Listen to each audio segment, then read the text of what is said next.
this video, I'm going to share some information, interesting information about two different OS, Linux and Windows.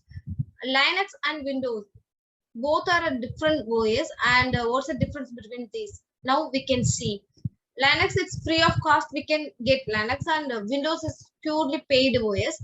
Linux is an open source, and Windows is a paid source, so we couldn't get it as an open source, and it's very secure. Linux, when we are coming to the safe and security session, and Linux is more secure than others. And when we are comparing this Windows and Linux, Windows is lesser than Linux, the safer and security side.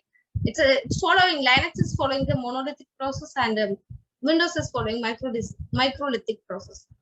And Linux very much customizable, and Windows it's a fixed one. We couldn't do anything. These are all the difference between Linux OS and Windows OS.